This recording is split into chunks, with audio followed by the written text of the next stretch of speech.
마가복음 16장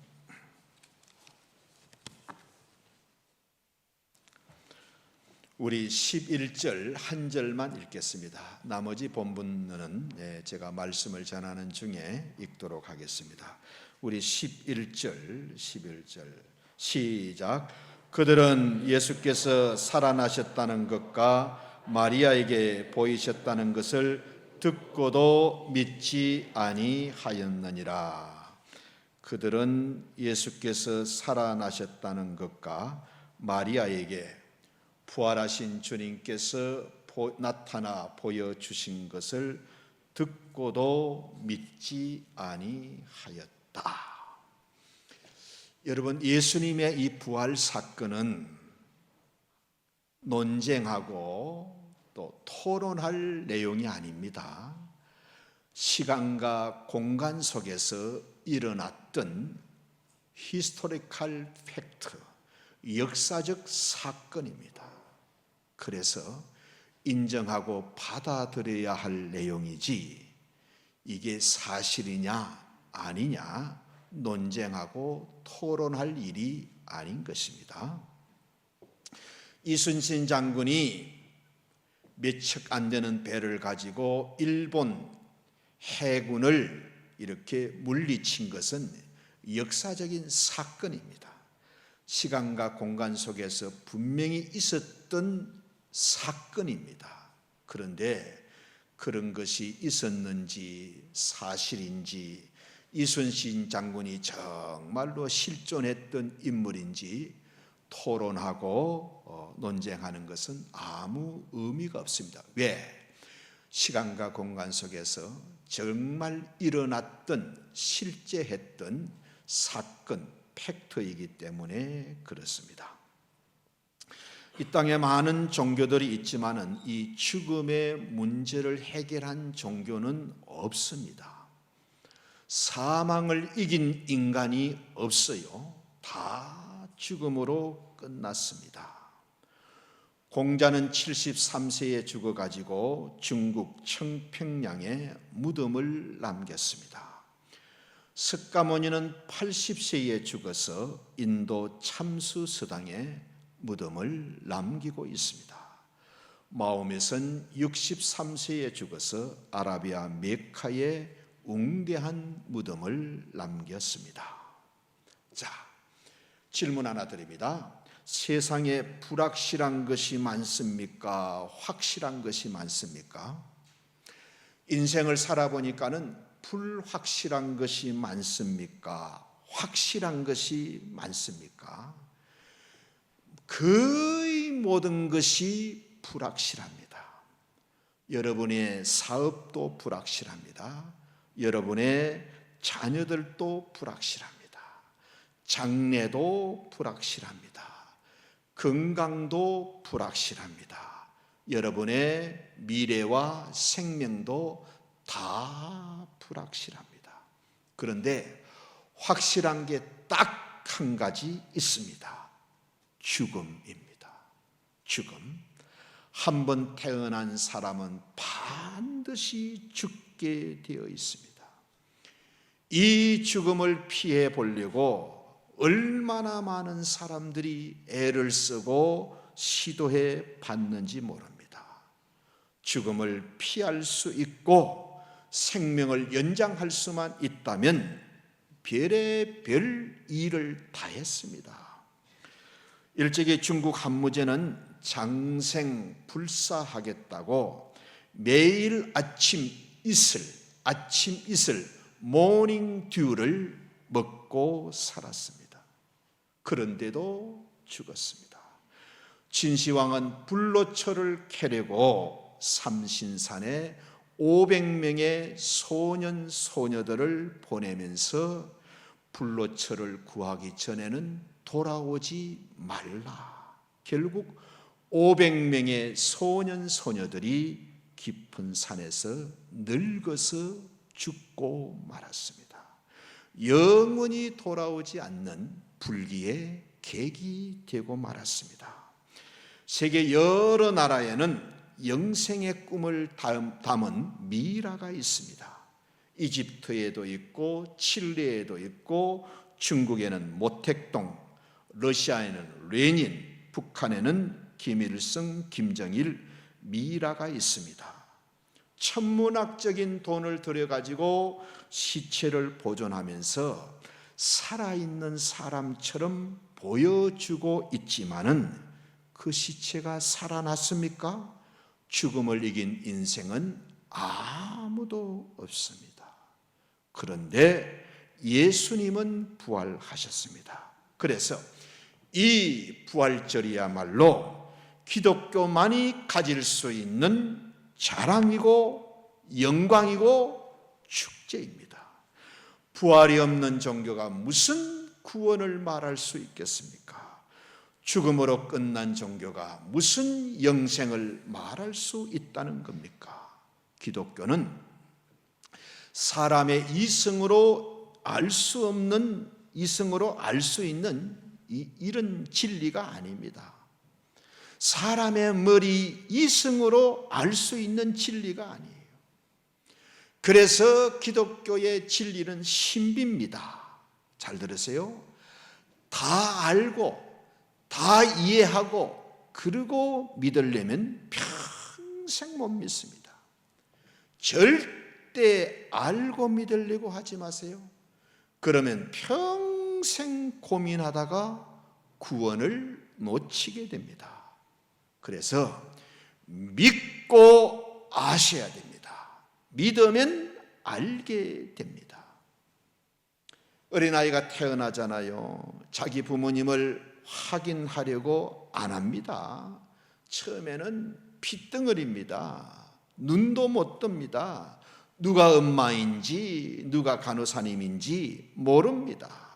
그런데 부모님을 믿고 살다가 보면 이런 것은 내가 아빠를 닮았고 이런 것은 엄마를 닮았구나. 이분들이 틀림없이 나의 부모님이구나 알게 되는 거예요. 알고 믿은 것이 아니고 믿으면 알게 되는 겁니다. 그래서 신비인 거예요. 이 기독교의 신비 중의 신비는 성육신 부활입니다. 예수님이 동정녀의 몸에 성령으로 잉태되신 것, 성육신 사건, 신비 중의 신비입니다. 죽은 지 사흘 만에 죽었다가 다시 살아나신 부활 사건, 정말 신비 중의 신비입니다. 그래서 성경은 신비로 시작해서 신비로 끝납니다.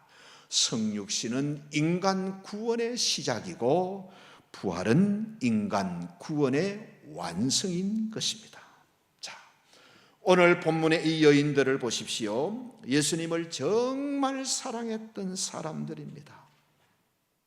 안식일이 지나고 날이 밝기를 기다렸다가 이른 새벽에 예수님의 무덤으로 찾아갔습니다.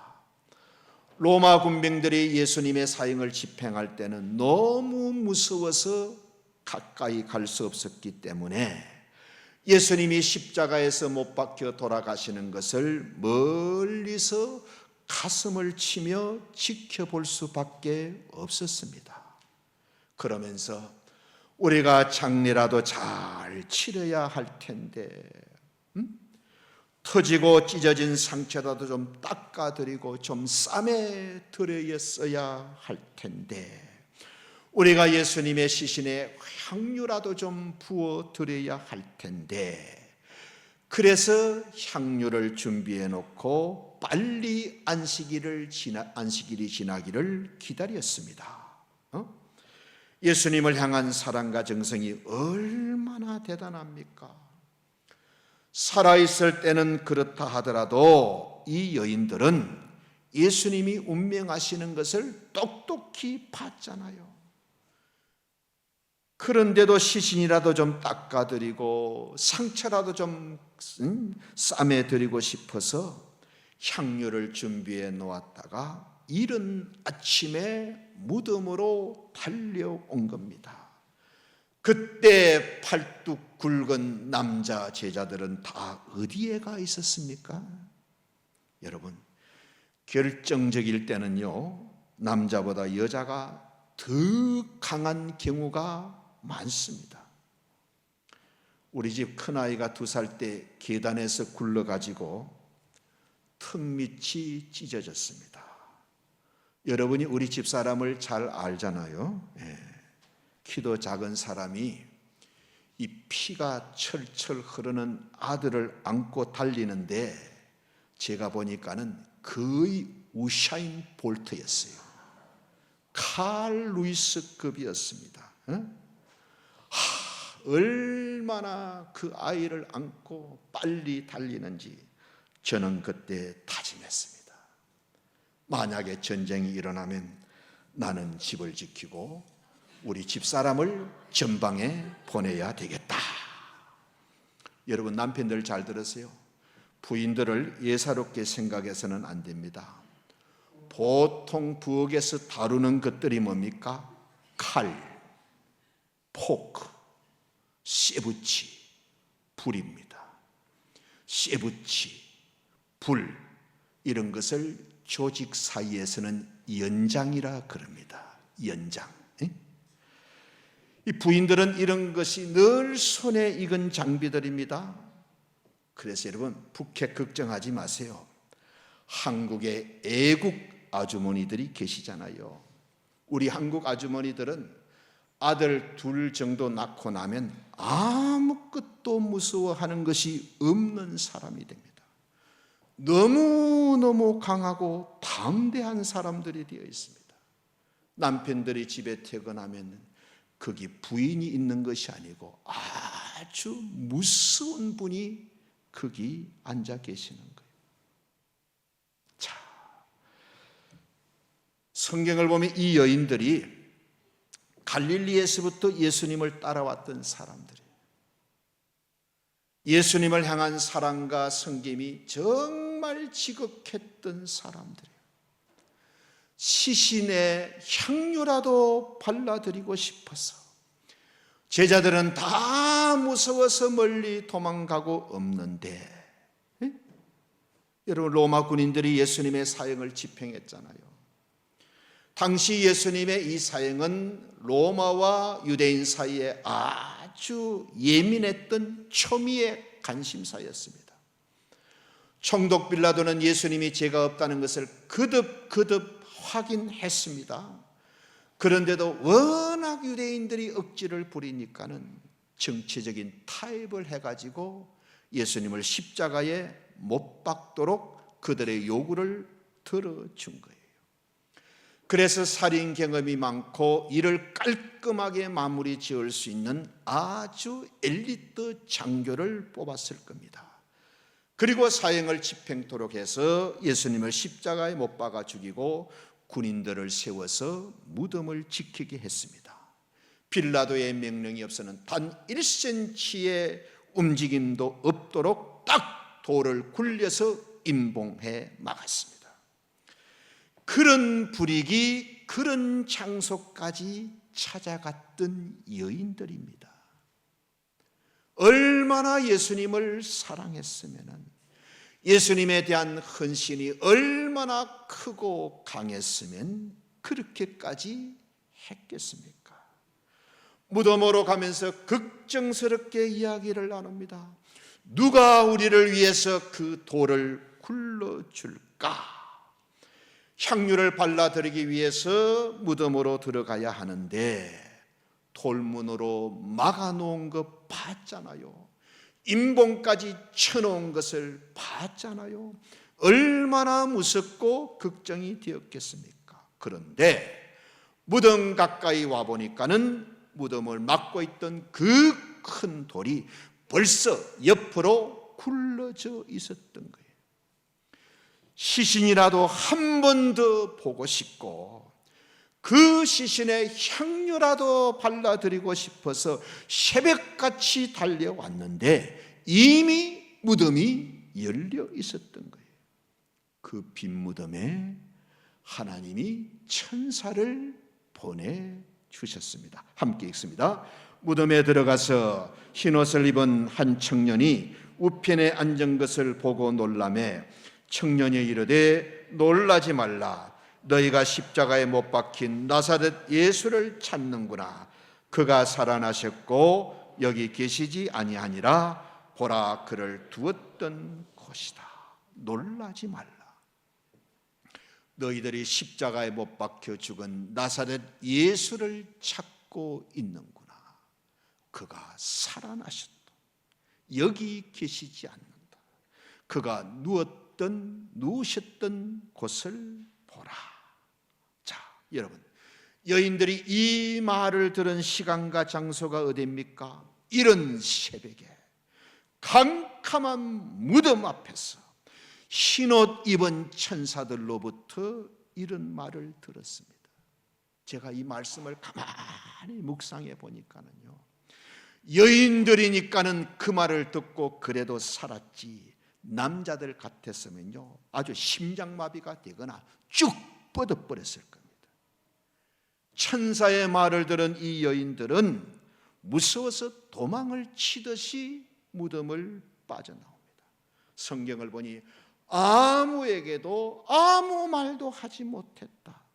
너무너무 놀랍고 무섭고 그래서 입이 안 열렸다는 말씀입니다. 이것이 예수님의 부활을 최초로 접했던 여인들의 모습입니다. 예수님을 장사했던 무덤은 예수님이 부활하심으로 빈 무덤이 되었습니다. 부활하신 예수님이 무덤에 갇혀 계실 수가 없는 겁니다.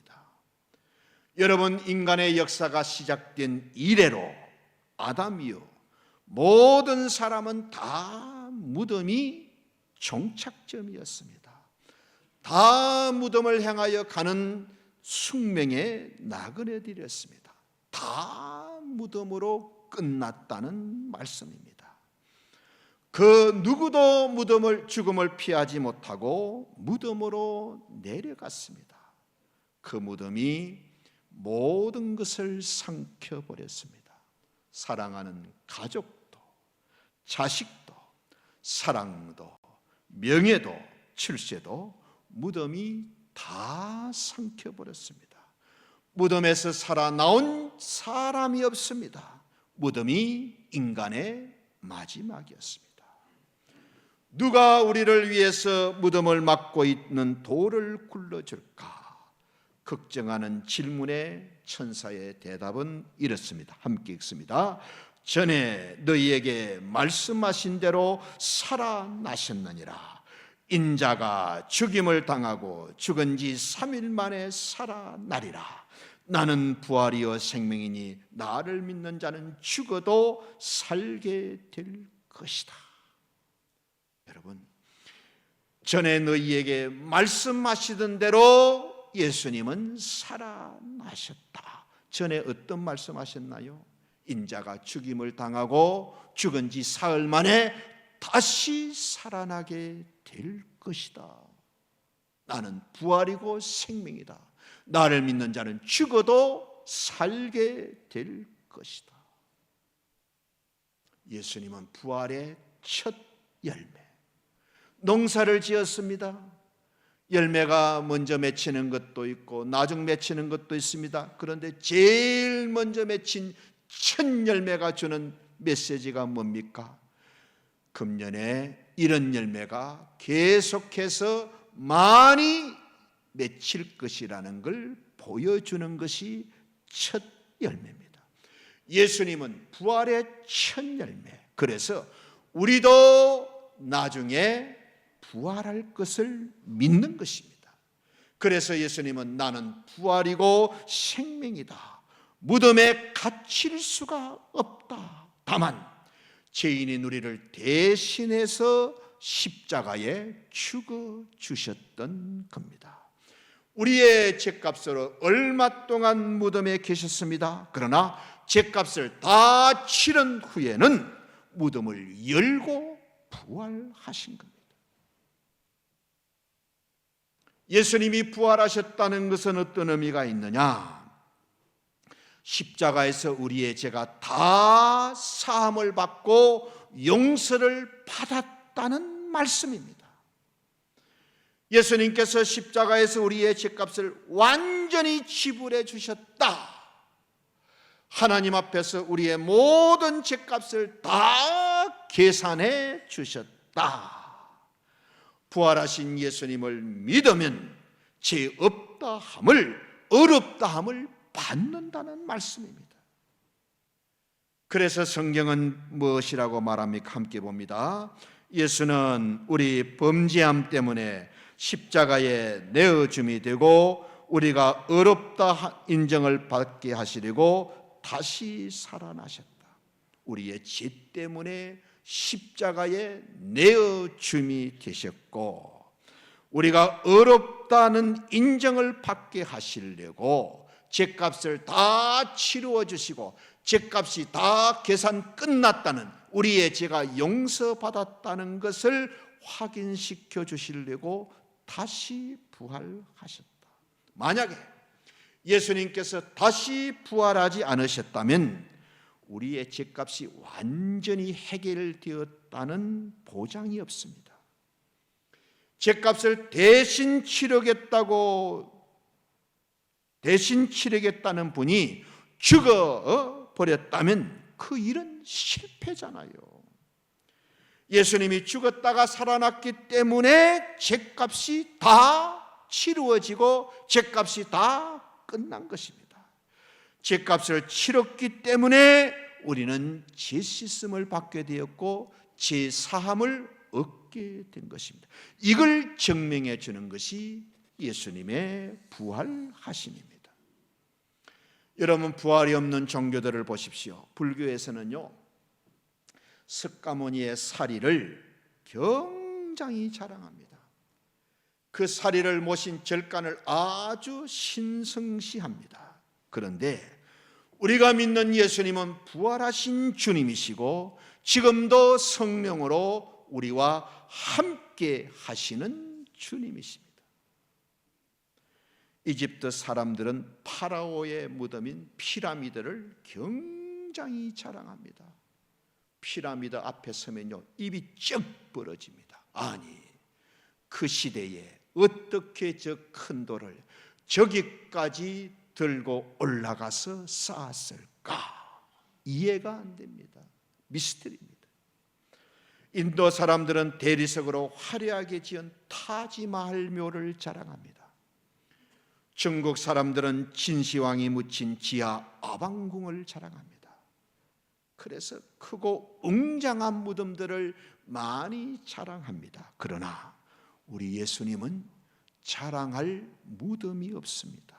왜? 우리 주님은 부활하여 살아나신 분이기 때문입니다. 자, 오늘 설교의 결론을 말씀드립니다. 부활하신 예수님이 이 여인들을 기뻐하셨을까요? 기뻐하지 않으셨을까요? 오늘 설교의 주제입니다. 그 이른 새벽에 그 연약한 여인의 몸을 가지고 그 무서운 무덤으로 달려왔습니다. 총독의 허락 없이는 단 1cm도 움직일 수 없다는 것을 알면서도 달려왔습니다. 누가 돌을 옮겨줄까 염려하면서 무덤까지 달려왔습니다. 다른 제자들은 다 숨어서 피해버렸잖아요. 천사가 여기 계시지 않고 살아나셨다는 말을 듣고 얼마나 소스라치게 놀랐습니까? 과연 이 여인들의 사랑과 헌신이 예수님께 기쁨이 되었을까 하는 질문입니다. 우리가 볼 때 이 여인들의 주님을 향한 사랑과 헌신은 너무너무 감동적이고 너무너무 헌신적이고 너무너무 존경스럽고 아름답습니다. 문제는 우리 예수님도 이 여인들을 그렇게 여겨주시고 받아주셨을까요?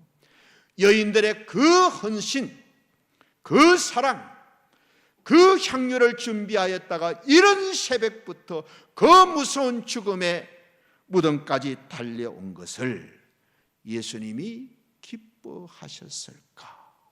예수님이 좋아하셨을까? 염려하면서 나누었던 대화가 정말 예수님께 위로가 되고 기쁨이 되었을까? 이런 새벽부터 달려온 그 사랑과 헌신이 정말 예수님을 기쁘시게 해드렸을까? 성경은 믿음이 없이는 하나님을 기쁘시게 못한다 그랬어요. 이 여인들은요, 예수님을 사랑했지만은 믿음 없는 사랑이었습니다. 예수님을 사랑하고 장례를 준비했지만은 가장 중요한 믿음이 없었습니다. 그 이른 새벽에 향유를 가지고 무덤을 찾아갔지만은 예수님의 부활을 믿지 못했던 불신의 행동이었어요. 예수님의 말씀을 믿지 못했던 불신앙의 행동이었어요. 부활하신 우리 주님께서 그 믿음 없는, 그 말씀을 믿지 못하는 그런 사랑, 그런 봉사를 기뻐하셨을까요? 마가복음 16장 함께 읽습니다. 전에 너희에게 말씀하신 대로 너희가 거기서 주님을 볼 것이다. 전에 주님이 너희에게 말씀하셨지 않았느냐? 주님이 부활하시고 나서 먼저 갈릴리에서 너희들을 만나게 될 것이다. 이 여인들이 지금 그렇게 사랑과 헌신이 지극했지만은, 잘 들으세요, 예수님이 말씀하신 것을 하나도 믿지 않았어. 예수님이 십자가에 죽으시자 다 없었던 걸로 여겨버렸어. 왜 예수님의 말씀을 믿지 못했을까요? 십자가에 못 박혀 죽으시는 걸 봤잖아요. 우리는 여기서 믿음 없는 사랑, 믿음 없는 헌신을 볼 수 있습니다. 믿음 없이 얼마든지 섬기고 헌신하고 봉사할 수 있다는 걸 아셔야 됩니다. 여인들은 예수님의 말씀을 믿지 않았어요. 우리 주님이 보실 때 이것처럼 실망스러운 게 없었습니다. 예수님이 살아계실 때는 무슨 말씀을 해도 다 믿었는데, 예수님이 십자가에서 죽으시는 것을 자기 눈으로 봤잖아요. 자기 눈으로 본 것보다 더 확실하고 분명한 사실이 어디 있습니까? 그러니까는 부활하신 예수님을 만나기 위해서 빈문으로 간 것이 아니고 장례를 위해서 시신에 향유라도 부어드리려고 무덤으로 갔던 거예요. 예수님이 생전에 하신 말씀은 믿지 않고, 왜? 십자가에 죽으시는 걸 봤잖아요. 그러니까는 부활하신 예수님을 만나려고 무덤으로 간 게 아니고 장례를 위해서 시신의 향유를 발라드리려고 갔던 겁니다. 전에 너희에게 말씀하셨지 않았느냐? 전에 너희에게 말씀하신 대로 주님은 부활하셨고 갈릴리에서 먼저 너희들을 만날 것이다. 그런데 여인들은 그 말씀을 믿지 않았어요. 왜? 예수님이 죽으시는 걸 두 눈으로 분명히 봤잖아요. 사람은 자기 눈이 기준입니다. 자기 생각이 기준입니다. 죽는 것을 봤으면 절대 다시 살지 못한다고 생각하는 거예요. 그런데 예수님은 말씀대로 부활하셨어요. 말씀하신 대로 살아나셨어요. 잘 들으세요. 내 눈으로 본 것보다 더 분명한 것이 예수님의 말씀입니다. 내 경험과 확신보다 더 중요한 것은 하나님의 말씀. 내 지식과 정보보다 더 확실하고 더 정확한 것은 약속의 말씀. 이 여인들과 제자들은 우리가 읽은 11절의 말씀을 보면 예수님이 부활하실 것이라는 말을 듣고도 믿지 않았던 거예요. 듣고도 믿지 않았어요. 군병들이 무덤을 돌로 막고 임봉을 칠 때 진짜 예수님의 말씀을 믿었다면 저 사람들 쓸데없는 짓 하고 있네, 우리 주님 부활하실 건데 이렇게 나가야지. 이런 새벽부터 찬송을 부르면서 할렐루야 하면서 부활하신 주님을 갈릴리에 가서 기다렸어야 되는데 듣고도 믿지 않았기 때문에 시신의 향유라도 발라드리고 싶어서 무덤으로 달려간 거예요. 그러니까 가장 중요한 게 없습니다.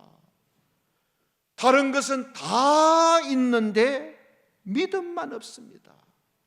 열정도 있고 헌신도 있고 참 주님을 사랑하는 마음도 많은데, 그래서 향유까지 준비해가지고 이런 새벽에 무덤까지 왔는데 다 있는데 딱 한 가지 없습니다. 믿음만 없습니다.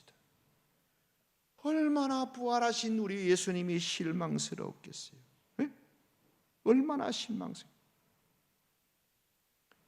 열심과 믿음은 다른 겁니다. 헌신과 믿음은 다른 거예요. 여러분, 목사, 선교사 되었다고 믿음이 그냥 생깁니까? 아닙니다. 아닙니다. 그토록 귀한 사랑과 헌신에 믿음만 쏙 빠져 있습니다. 그 강한 믿음, 그 강한 헌신, 그 깊은 사랑에 믿음만 쏙 빠져 있는 거예요. 그 무시무시한 상황에 남자들은 다 숨어버렸는데도 이른 새벽부터 무덤으로 달려갔지만 예수님이 기대하셨던 믿음은 없었던 거예요. 여인들과 제자들의 문제가 뭐냐? 듣고도 믿지 않았다는 거예요.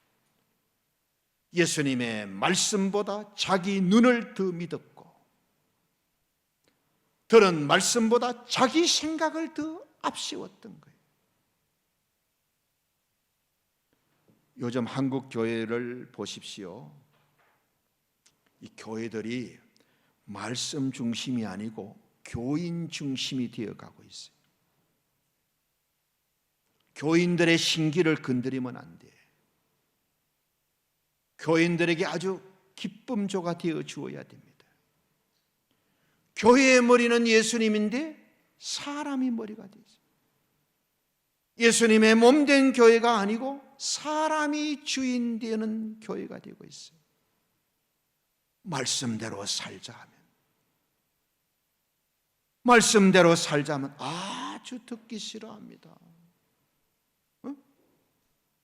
안색이 변하고 수근거리고, 예수님처럼 세례 요한처럼 설교했다가는요 다 떠납니다. 교회 문 닫아야 됩니다. 지금 우리 한국 교회는 예수님이 와도 목회 못해요. 세례 요한이 와도 사도 바울이 와도 목회가 안 됩니다. 예수님이 와가지고 덕사이 자식들아 회개하라 천국이 가까웠다 그러면 다음 주에 교회 나오겠어요? 에이 뭐 교회가 여기밖에 없나? 응? 목사님이 사랑이 없어. 목사님이 나를 치시는 거야. 나 시험 들었다. 에? 교회가 아니고 기독교 서클이 되어가고 있어요. 잘 들으세요. 의사가 환자에게 대충 말하면 안 됩니다. 적당히 말하면 안 돼요. 끊을 것을 끊으라고 말해야 되고, 수술이 필요하면 수술을 해야 된다고 말해야 됩니다. 환자에게 듣기 좋은 말만 하면 안 되고, 환자가 듣고 싶은 말만 하면 안 됩니다. 생명 가지고 장난치는 겁니다. 그건 생명을 죽이는, 환자를 죽이는 거예요. 여러분이 저를 위해서 기도 많이 하셔야 돼요. 우리 목사님이 말씀을 그대로 그대로 설교할 수 있도록, 말씀을 가지고 세상과 또 성도들과 타협하지 않도록 하나님이 인정하시고 정말 예수님이 기뻐하시고 정말 하나님의 말씀을 말씀 그대로 전하는 목회자가 되도록 여러분이 기도해 주셔야 해요. 우리가 의사에게는 어떻게, 의사의 말은 어떻게 듣습니까? 한마디라도 더해주면 좋고, 한마디라도 더 자세하게 말해주면 좋고, 오래 말해주면 좋고, 구체적으로 말해주면 좋고. 그런데 하나님의 말씀은 내 비위를 건드리면 안 되고, 나를 고치라 하면 안 되고, 나를 바꾸라 그러면 안 되고, 늘 이 설교가 내 기분에 맞아야 되고, 세상에서 어떻게 살든지 말든지 교회 오면 그냥 위로받고 복받았고 하나님의 자녀 되었다고 말해주고. 여러분, 그러면 싹군 목사 되는 거예요. 싹군 목사 되는 거예요. 말씀을 마칩니다. 무엇이 부활신앙이냐? 말씀을 듣고 그대로 믿는 신앙이 부활신앙, 말씀을 듣고 그대로 행동하는 신앙이 부활신앙입니다. 내 눈과 내 생각으로 말씀을 칼질하지 않는 신앙입니다. 부활하신 주님이 가장 찾으시는 것은 눈물 어린 헌신도, 눈물 어린 희생도 아닙니다. 말씀을 그대로 믿는 믿음입니다. 믿음은 예수님의 말씀을 그대로 믿는 것입니다. 인자가 죽은 지 사흘 만에 다시 일어날 것이다. 다시 살아날 것이다. 그리고 먼저 갈릴리로 가서 너희들을 만날 것이다. 그러면 부활절 아침에 갈릴리에 가서 부활하신 주님을 기다려야지. 주님 하신 말씀 다 잊어버리고 내 눈으로 죽는 거 봤는데 뭐 시신이라도 향유라도 좀 발라드리고 장례라도 좀 치르기 위해서 빈 무덤으로 간 것은 주님의 마음을 하나도 기쁘게 해드리는 게 아니에요. 주님이 가장 원하신 것은 예수님의 말씀 그대로 믿는 믿음을 원하셨던 겁니다. 그래서 빈 무덤으로 가지 말고 갈릴리로 갔어야 됩니다. 우리 모두 말씀을 듣고 그대로 믿는 참 부활의 신앙을 가지는 우리 성도님들 되시기를 예수님의 이름으로 축원합니다. 아멘. 아버지 하나님, 바른 믿음을 갖게 하여 주옵소서. 헌신보다 사랑보다 더 중요한 것은 믿음임을 압니다. 다른 것은 다 있었는데 믿음만 빠진 것을 보게 됩니다. 하나님, 우리 모두 이 부활의 아침에 예수님의 말씀을 그대로 믿는 믿음의 사람으로 우리를 새롭게 하여 주옵소서. 예수님 이름으로 기도드립니다. 아멘.